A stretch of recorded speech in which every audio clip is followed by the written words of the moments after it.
برادران اہل سنت، السلام علیکم ورحمۃ اللہ تعالی وبرکاتہ۔ حامدا ومصلیا ومسلما اما بعد فاعوذ باللہ من الشیطان الرجیم، بسم اللہ الرحمن الرحیم۔ ولا تلمزوا انفسکم ولا تنابزوا بالالقاب آمنت باللہ صدق اللہ العظیم۔ جہاں میں عام پیغام شہ احمد رضا کر دیں، پلٹ کے پیچھے دیکھیں پھر سے تجدید وفا کر دیں۔ مسلک اعلی حضرت پہ قائم رہو، زندگی دی گئی ہے اسی کے لیے۔ مسلک اعلی حضرت سلامت رہے، ایک پہچان دین نبی کے لیے۔ سب ان سے جلنے والوں کے گل ہو گئے چراغ، احمد رضا کی شمع فروزاں ہے آج بھی۔ لاکھ جلتے رہیں دشمنان رضا، کم نہ ہوں گے کبھی مدح خوان رضا۔ کہہ رہے ہیں سبھی عاشقان رضا، مسلک اعلی حضرت سلامت رہے۔ حضرات محترم، چند دنوں سے سوشل میڈیا کے ذریعے حضور گلزار ملت کے بیان کردہ جملے کو سب و شتم کا نشانہ بنایا جا رہا ہے، اور لوگ الگ الگ اپنی اپنی رائے پیش کر رہے ہیں۔ انہی رائے پیش کرنے والوں میں سب و شتم، گالی گلوچ، نازیبا اور غیر مناسب الفاظ کے استعمال کرنے والے مشہور خطیب مولوی شمس الدین مکرانوی بھی شامل ہیں، جن کا دیابنا وہابیہ کے لیے طرز اور اسلوب تو بڑا محبتانہ رہتا ہے، اور وہ اپنی گفتگو میں اکثر یہ جملہ بولتے ہیں کہ وہابی کی پلیٹ میں کھانے سے وہابیت کود کر نہیں آ جاتی۔ اس جملے پر حکم شرع کیا عائد ہوگا وہ تو اہل علم اور مفتیان اکرام اچھی طرح جانتے ہیں، مگر اس جملے سے کہیں نہ کہیں یہ بات واضح ہوتی ہے کہ وہابیہ کے لیے جناب کا گوشہ بڑا نرم ہے، اور اگر وہابیہ کے ساتھ کھانا پینا یوں ہی بلا شبہ درست اور صحیح ہے اور اس میں کوئی خرابی نہیں ہے، تو پھر ہمارے مفتیان اکرام، اسلاف اور بزرگوں نے اپنی اپنی کتابوں میں بد مذہبوں سے بچنے، ان کے ساتھ کھانے پینے اٹھنے بیٹھنے سے منع کرنے کے سلسلے میں جو حدیث ذکر فرمائی ہے، فَلَا تُوَاكِلُوهُمْ وَلَا تُشَارِبُوهُمْ وَلَا تُجَالِسُوهُمْ، اس کا جواب بھی جناب کو صحیح طور پر قوم کے سامنے دینا چاہیے۔ مگر میرا جو مستدل ہے اور میری جو گفتگو کا اصل پوائنٹ ہے وہ یہ ہے کہ جس جناب کا وہابیہ دیابنا کے لیے رویہ اس قدر نرم ہو، وہ اہل سنت والجماعت کے ایک عظیم پیر اور سنی شیخ العقیدہ خانقاہ مصولی کے سجادہ کے لیے ایسے الفاظ کا استعمال کر رہے ہیں، لگتا ہے کہ انہوں نے یہ جملہ بول کر کسی کفر کلامی کا ارتکاب کر لیا ہو، جبکہ ان کو معلوم ہونا چاہیے کہ دعوت و تبلیغ کا یہ اصول نہیں ہے اور یہ ضابطہ اور طریقہ نہیں ہے جو آپ نے اختیار کیا ہے۔ ٹھیک ہے، آپ کی عادت میں شامل ہے کہ آپ اپنی مسجد کے اندر جمعے کے دن تقریر کرتے ہوئے اپنے مصلیان کو حرام خور کے لقب سے یاد کرتے ہیں، وہ آپ کا اور آپ کے مقتدیوں کا مسئلہ ہے، لیکن کم سے کم کسی سنی شیخ العقیدہ پیر کے بارے میں کسی لفظ کا استعمال کریں تو سوچ سمجھ کر کریں۔ ویسے تو قرآن پاک میں پیر یا غیر پیر کسی کی تخصیص نہیں ہے، جو بھی مسلمان ہے، سنی شیخ العقیدہ ہے، اس کے لیے ہمیں اچھا اسلوب اختیار کرنا چاہیے۔ قرآن کہتا ہے وَلَا تَلْمِزُوا أَنفُسَكُمْ وَلَا تَنَابَزُوا بِالْأَلْقَابِ، اور آپس میں طعنہ نہ کرو اور ایک دوسرے کے برے نام نہ رکھو۔ ظاہر سی بات ہے، کسی کو بدھو کہنا، جاہل کہنا، یہ قرآن پاک کی اس آیت کریمہ کے سراسر خلاف ہے، اور اس میں جو نہیں ہے اس پر عمل کرنا ضروری ہے، اور نہ بچنے کی صورت میں انسان گناہگار بھی ہوگا، اور جس نے کسی کو ایذا رسانی کی ہے، کوئی مسلمان اگر اس کی ایذا کی زد میں آیا ہے تو اس پر عند الشرع توبہ بھی لازم ہے۔ گلزار ملت نے اگر یہ جملہ بولا تھا تو مولوی شمس الدین مکرانوی کی شرعی اخلاقی ذمہ داری بنتی تھی کہ وہ براہ راست ان سے اس مسئلے کی، اس بات کی مراد معلوم کر لیتے، اور اگر اتنا نہیں کر سکتے تھے تو خود کو مفتی کہلواتے ہیں، تو ان کو چاہیے تھا کہ اس پر جو حکم شرع ہے وہ حکم شرع بیان کرتے۔ چونکہ ہم بہت سارے فنون پڑھتے ہیں لیکن آخر میں آ کر کے عند الشرع جو حکم ہوتا ہے اسی کا اعتبار ہوتا ہے۔ آیا ان کا یہ جملہ شریعت کی نظر میں ناجائز ہے، حرام ہے، گمراہی ہے، بد مذہبی ہے، کفر کلامی ہے، کفر فقہی ہے، کس زمرے میں آتا ہے؟ شمس الدین صاحب کو چاہیے تھا کہ وہ حکم شرع بیان کر کے ان سے مطالبہ رجوع یا توبہ کرتے، لیکن آپ نے اس روش سے ہٹ کر گالی گلوچ کا دفتر کھول دیا، جو آپ کی پرانی عادت ہے۔ میں آپ سے سوال کرنا چاہتا ہوں، اب جو آپ نے بولا ہے وہ آپ کی اپنی رائے، جس سے اہل سنت والجماعت کا کوئی فرد متفق نہیں ہے۔ یہ الگ بات ہے کہ جناب امین القادری صاحب اس سے متفق ہو گئے ہوں، چونکہ وہ بھی اس گفتگو میں شامل تھے، وہ بھی اس گفتگو کو سن رہے تھے، اب تک ان کا کوئی وضاحتی بیان یا برات نامہ نہیں آیا ہے۔ لیکن میں یہاں ایک بات جملہ اہل سنت سے عرض کرنا چاہوں گا کہ حضور گلزار ملت نے جو جملہ بولا ہے کہ کربلا میں بھی بریلوی تھے،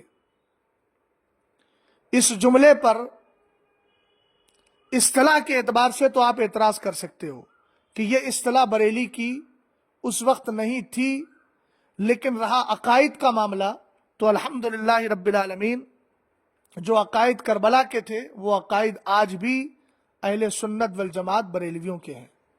عقائد کے اعتبار سے الحمدللہ رب العالمین ہمارا سلسلہ وہاں سے جڑا ہوا ہے۔ محض اعتراض اصطلاح پر ہے کہ آپ نے ایسا لفظ استعمال کیا جو اصطلاح بات کی تھی، اور آپ نے اس اصطلاح کو ما سبق میں کیسے جڑ دیا۔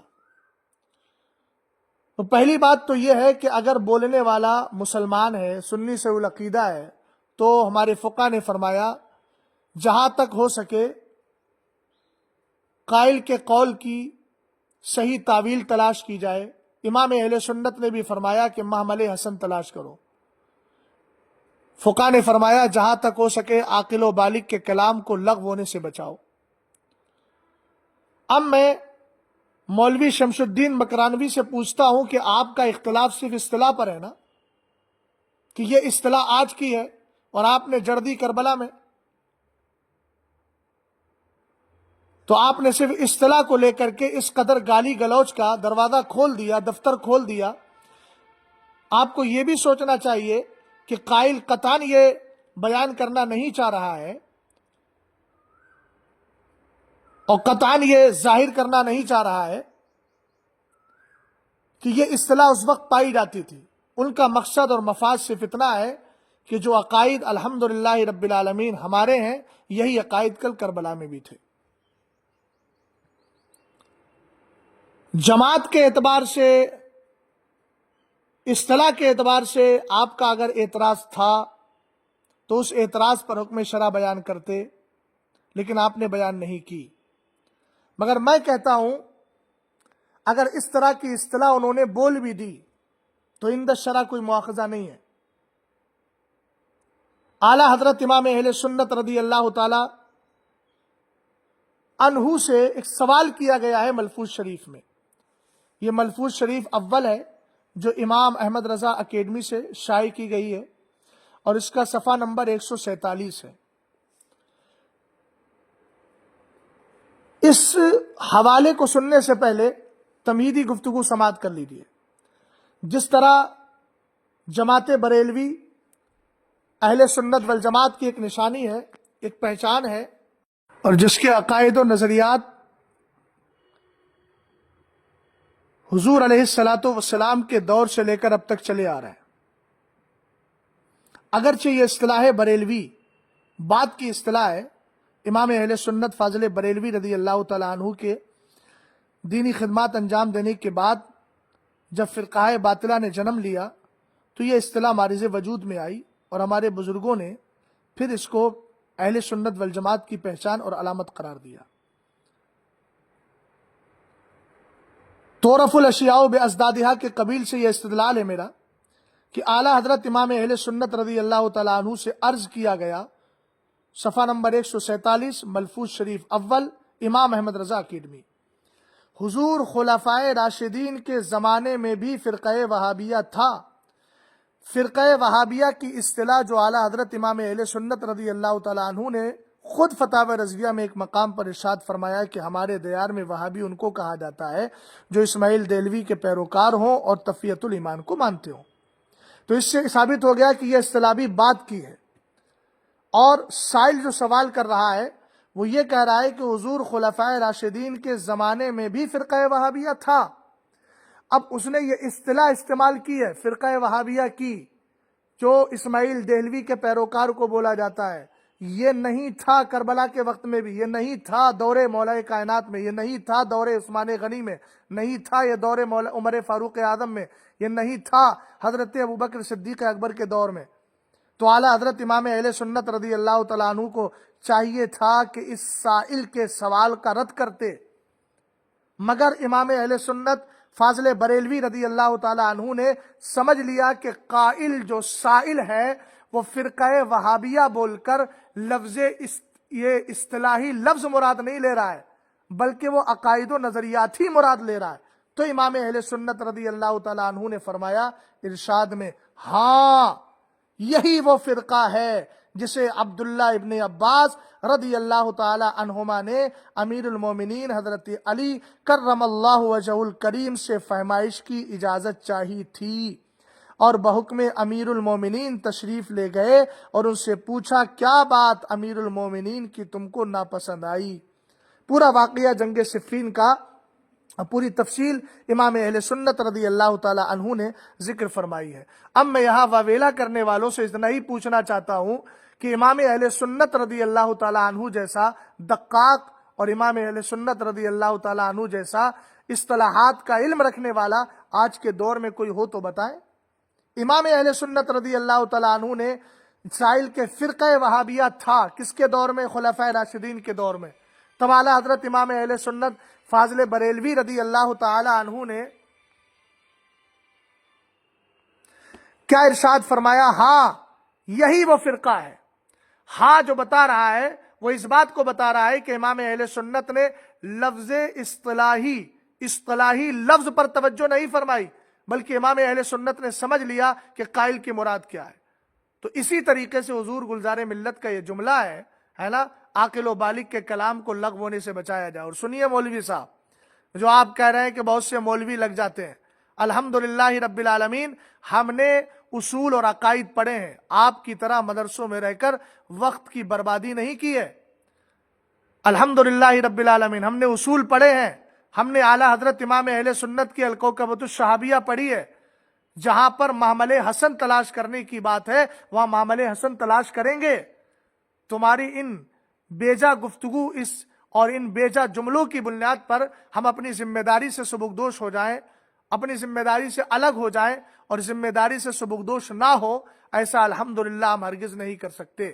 بفضل ہی تعالی قرآن و حدیث امام اہل سنت رضی اللہ تعالیٰ عنہ کا جو مسلک ہے وہ ہمیں جو بتا رہا ہے وہ اسی پر الحمدللہ ہم عمل کریں گے اور اسی کے مطابق فیصلہ کریں گے۔ اور زبان کو لگام دیجئے ہمارے مشائخ کے خلاف، ہمارے بزرگوں کے خلاف، جو کبھی جماعت رضائے مصطفیٰ کے خلاف زبان درازی کرتے ہو، کبھی اور کسی بزرگ کے خلاف کرتے ہو۔ اگر زبان کو آپ نے لگام نہیں دیا تو یاد رکھیے گا الحمدللہ رب العالمین تمہاری تقریروں کو سامنے رکھ کر دلائل کی روشنی میں تمہاری زبان کو بند کرنا بھی ہمیں آتا ہے۔ جو اصول ہے تقریر کا، دعوت و تبلیغ کا، اسی پر رہیے، گالی گلوچ مت کیجیے۔ اگر آپ زبان رکھتے ہیں تو اللہ تعالیٰ نے اوروں کو بھی زبان عطا فرمائی ہے۔ امام اہل سنت رضی اللہ تعالیٰ عنہ کا مسلک حق ہے، حق تھا، حق رہے گا۔ آپ کو اگر اس اصطلاح سے چڑ ہو اور اسی طریقے سے اس پر عمل کرنے والے پیران اعظام سے چڑ ہو تو ہوتی رہے، اس سے الحمدللہ ہم اہل سنت والجماعت مسلک اعلیٰ حضرت کے ماننے والوں پر کوئی فرق نہیں پڑتا۔ اور کسی دوسرے پر انگلی اٹھانے سے پہلے اپنے گریبان میں جھانک کر دیکھ لو۔ تقریروں میں جو تم نے حدیثوں کا تمسخر اڑایا ہے، رسول کریم صلی اللہ تعالی علیہ وسلم کے فرامین کا، وقت آئے گا تو انشاءاللہ اس کو بھی ہم دلائل کی روشنی میں بیان کریں گے۔ اللہ تعالیٰ سے دعا ہے کہ اللہ تعالیٰ تمہیں بھی سمجھ عطا فرمائے، اور تمہارے اس ٹولے میں جتنے حضرات ہیں اللہ ان کو بھی سمجھ عطا فرمائے، اور سب کو مسلک اعلیٰ حضرت پر چلنے کی توفیق عطا فرمائے۔ ہم سب کو سادات اکرام، بزرگان دین، اسلاف، مشائخ اور خانقاہوں کے احترام کی توفیق عطا فرمائے۔ اسلام زندہ باد، مسلمان پائندہ باد۔ السلام علیکم ورحمۃ اللہ تعالی وبرکاتہ۔